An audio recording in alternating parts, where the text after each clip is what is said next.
बाल ख़राब क्यों हो रहे हैं, हम ऐसा क्या कर रहे हैं, ऐसी कौन सी गलती कर रहे हैं जिस वजह से ना हमारे बाल इस तरह के हो रहे हैं।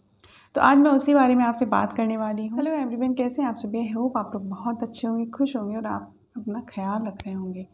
तो आप सभी का स्वागत है आपके अपने चैनल पर।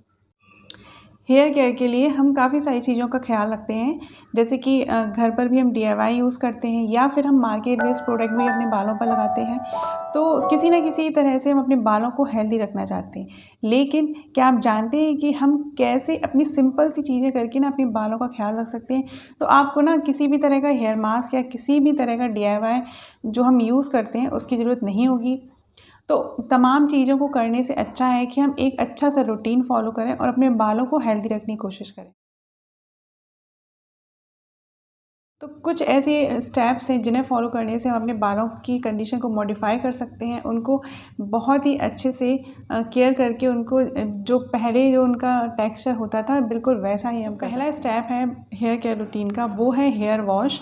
हेयर वॉश करने के लिए हम काफ़ी सारे शैम्पू का यूज़ करते हैं जिनमें बहुत सारे केमिकल होते हैं, जिस वजह से हमारे बाल जो है बहुत ही ज़्यादा ड्राई हो जाते हैं और झड़ने लगते हैं। तो सबसे पहले हमें अपने शैम्पू पर ध्यान देना चाहिए कि आप कौन सा शैम्पू यूज़ कर रहे हैं।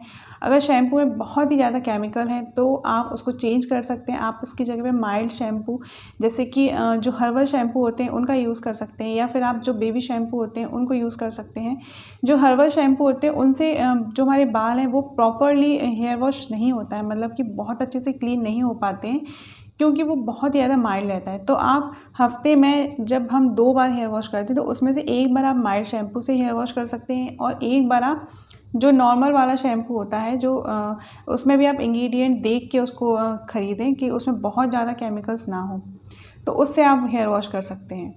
इस तरह से क्या है, बैलेंस बना रहेगा और आपके बालों की कंडीशन बहुत ख़राब नहीं होगी। जब भी आप हेयर वॉश करें बालों को अपसाइड डाउन करके हेयर वॉश करें। आजकल लोग ऐसे ही हेयर वॉश कर लेते हैं, बस शैम्पू लगाया और बस हो गया। अपसाइड डाउन करके हेयर वॉश करना चाहिए, जिससे बालों की एक्सरसाइज होती है, उनके जो पोर्स हैं वो ओपन होते हैं और बहुत अच्छे से डीप क्लीन होती है स्कैल्प की। क्योंकि जब स्कैल्प हमारा क्लीन होगा तो हमारे बाल भी हेल्दी होंगे, हमारे फॉलिकल्स हेल्दी होंगे, तो बालों की झड़ने की जो प्रॉब्लम है वो बहुत कम हो जाएगी।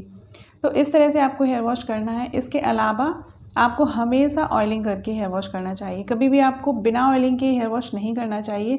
उससे हमारे बाल बहुत ही ज़्यादा ड्राई हो जाते हैं और उसको ठीक करना बहुत ही ज़्यादा मुश्किल हो जाता है। तो हमेशा जब भी आप ऑयलिंग करें उसके बाद ही हेयर वॉश करें। जो सेकंड स्टेप है वो है हेयर ऑयलिंग। जब हम ऑयलिंग करते हैं तो जो ऑयल होता है उसको हल्का सा गुनगुना कर लेना चाहिए। गुनगुना करने से क्या होता है, हमारे जो पोर्स हैं उनमें बहुत अच्छे से ऑयल पेनिट्रेट हो जाता है और हमारे फॉलिकल्स बहुत ही हेल्दी हो जाते हैं, जिस वजह से ना जो हेयर फॉल की प्रॉब्लम है वो बिल्कुल कम हो जाती है। जो भी ऑयल यूज़ कर रहे हैं उसमें बहुत कम केमिकल होने चाहिए, या तो चाहे तो कोल्ड प्रेस्ड ऑयल का भी यूज़ कर सकते हैं, वो बहुत अच्छा होता है बालों के लिए। उसमें कोई केमिकल नहीं होता है तो उसे यूज़ कर सकते हैं। आप चाहें तो कोकोनट ऑयल का यूज़ कर सकते हैं, वो बहुत ही अच्छा होता है बालों के लिए, हर तरह के बालों को सूट करता है और बहुत ही अच्छे से पेनिट्रेट हो जाता है स्कैल्प में। साथ ही आप आलमंड ऑयल का यूज़ कर सकते हैं। आलमंड ऑयल बालों को बहुत ही अच्छे से नरिश करता है। अगर आपका स्कैल्प बहुत ज़्यादा ड्राई है और आपके जो बाल हैं वो भी बहुत ज़्यादा ड्राई हैं तो उसके लिए आलमंड ऑयल बहुत अच्छा होता है। थर्ड स्टेप है हेयर ब्रशिंग। बालों को आप हमेशा कॉम्ब जरूर करें, क्योंकि कॉम्ब करने से हमारे बालों में जितनी भी गंदगी लग जाती है वो निकल जाती है और हमारे बालों की एक्सरसाइज होती है, हमारे स्कैल्प की मसाज होती है, जिससे ब्लड सर्कुलेशन बढ़ता है, जो कि बालों के लिए बहुत अच्छा है। साथ ही आपकी माइंड के लिए भी बहुत अच्छा है, आपको रिलैक्स फील होता है। तो कॉम्बिंग करना बहुत इम्पॉर्टेंट होता है। कॉम्बिंग करने से हमारे बालों का झड़ना कम होता है, क्योंकि बाल जो उलझे रहते हैं वो सुलझे रहते हैं। तो कॉम्ब करना बहुत अनिवार्य है। आप दिन में 2 बार कॉम्ब जरूर कीजिए अपने बालों को। आपके बाल आपको खुद ही समझ में आ जाएगा कि आपके बाल बहुत कम झड़ रहे हैं कॉम्बिंग की वजह से। तो कॉम्ब करना बहुत इम्पॉर्टेंट है। अब है फोर्थ स्टेप। फोर्थ स्टेप में क्या बताऊंगी कि जो नेचुरल कंडीशनर होता है उनका यूज़ करना है।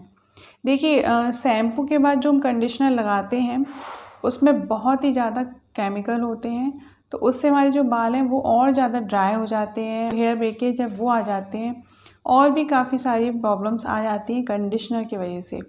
उसकी जगह पे जो नेचुरल कंडीशनर होते हैं उनको लगा सकते हैं। उस नेचुरल कंडीशनर होते हैं उनके बारे में मैंने आपको पहले भी बताया है, और जो नेचुरल कंडीशनर है वीडियो मैंने उसके शेयर की है आपसे, तो आप या तो वो लगा सकते हैं, या फिर अगर आप कोई और नेचुरल कंडीशनर आपको पता है तो आप वो लगाने से आपके बालों की जो ड्राइनेस है वो चली जाएगी, और साथ ही आपके बाल बहुत ही हेल्दी हो जाएंगे। नेक्स्ट स्टेप है टोनर और हेयर मास्क। देखिए टोनर जो होता है बालों को रिफ्रेश कर देता है, और बालों में काफ़ी सारी जो प्रॉब्लम्स होती हैं, जैसे डर्ट लग गई, आप बाहर जा रहे हैं उस तो बालों में जो पॉलिश बाल ख़राब होने लगते हैं, तो जो टोनर होता है इन सभी प्रॉब्लम्स को दूर करता है। टोनर की वजह से बाल बहुत ही अच्छे से फ्रेश फील करते हैं, और हमारे जो बाल हैं वो चिपकते नहीं है, उसमें से स्मेल भी नहीं आती है। तो आप टोनर का यूज़ कर सकते हैं। टोनर हमारे स्कैल्प को भी हेल्दी बनाता है, और टोनर से रिलेटेड मैंने वीडियोस बनाए हैं जो आप देख सकते हैं उस पर जाके, और आप उनको यूज़ करके देखिए, आपको बहुत ही अच्छे रिजल्ट मिलेंगे। तो टोनर लगाना आपको बहुत ज़्यादा ज़रूरी है। इसके अलावा आप हेयर मास्क जो होते हैं, जो नेचुरल हेयर मास्क होते हैं उनका यूज़, जैसे कि आप कर्ड का हेयर मास्क बना सकते हैं। कर्ड और बनाना की हेयर मास्क होता है, वो बहुत ही अच्छा होता है बालों के लिए। उससे जो हमारे बाल हैं बहुत ज़्यादा शाइन करते हैं, और हमारे बालों में बहुत अच्छी कंडीशनिंग हो जाती है, तो आप उसका यूज़ कर सकते हैं। जो मेथी दाना और कर्ड का हेयर पैक होता है, आप उसको अपने बालों में लगा सकते हैं। काफ़ी सारे नेचुरल हेयर मास्क जो होते हैं उन्हें आप अपने बालों में लगा सकते हैं। उससे आपके बालों की कंडीशनिंग भी होगी, आपके बालों को बहुत ही अच्छे न्यूट्रिएंट्स मिलेंगे जो कि कई बार नहीं मिल पाते हैं हमारी डाइट की वजह से। नॉट द लीस्ट, तो ये है सन एक्सपोज़र। देखिए सन एक्सपोज़र की वजह से भी हमारे जो बाल हैं वो बहुत ही ज़्यादा कमज़ोर हो जाते हैं और टूटने लगते हैं, क्योंकि जो सन रेज़ होती हैं वो हमारे बालों को बहुत ही ज़्यादा नुकसान पहुंचाती हैं। जैसे कि हमारी स्किन पर टैनिंग हो जाती है, हमारी स्किन को हार्मफुल, हमारी स्किन को नुकसान होता है सन रेज़ की वजह से, बिल्कुल वैसे ही हमारे बालों का भी नुकसान होता है। तो बालों को अगर आप स्ट्रॉन्ग बनाना चाहते हैं तो कम से कम सन एक्सपोज़र करें, और अगर आपको बाहर जाना ही है तो कुछ एक्सेसरीज़ अपने साथ रखें जिससे आप बालों को कवर कर सकें। या तो आप हैट का भी यूज़ कर सकते हैं, या आप स्कार्फ का भी यूज़ कर सकते हैं। तो इस तरह से अपने बालों को कवर करके आप बाहर निकलिए, जिस वजह से जो सनलाइट है डायरेक्ट आपके बालों पर ना पड़े, जिससे आपके जो बाल हैं वो ख़राब ना हो, आपका स्कैल्प ख़राब नहीं हो। तो इस तरह से आप बालों को सन एक्सपोज़र से बचाइए, तो उससे भी आपको काफ़ी सारी हेल्प होगी उससे, और आपके बाल बहुत हेल्दी रहेंगे। तो ये कुछ ऐसे स्टेप थे, ऐसी टिप्स थे जिस वजह से आप अपने बालों को हेल्दी रख सकते हैं अपनी डेली रूटीन में। अगर आपके बालों में बहुत ज़्यादा हेयर फॉल हो रहा है तो आप इस रूटीन को यूज़ करके अपने हेयर फॉल को कंट्रोल कर सकते हैं, अपने डैंड्रफ को कंट्रोल कर सकते हैं। और अगर आपके बाल बहुत ज़्यादा फ्रिजी हो गए हैं, डिहाइड्रेट हो गए हैं, तो उसको भी केयर कर सकते हैं। इसके साथ ही आपको हाइड्रेट रहना है, आपको बहुत ही अच्छी डाइट लेनी है। एक हेल्दी डाइट बालों के लिए बहुत इंपॉर्टेंट होती है। अगर आप हेल्दी रहेंगे तो आपके बाल भी हेल्दी रहेंगे। आपको वीडियो आज का पसंद आया होगा, आपको जो स्टेप मैंने बताया वो आप ज़रूर फॉलो करेंगे, और मुझे कमेंट में ज़रूर बताएंगे कि आपको कैसा रिजल्ट मिला। अगर वीडियो पसंद आया तो लाइक करना बिल्कुल मत भूलिए। साथ ही अगर आप नए हैं तो चैनल को ज़रूर सब्सक्राइब कीजिए और बेल आइकन ज़रूर प्रेस कीजिए, ताकि आपको फ्यूचर में वीडियोज़ की नोटिफिकेशन मिलती रहे। मिलते हैं हम नेक्स्ट वीडियो में, तब तक के लिए बाय।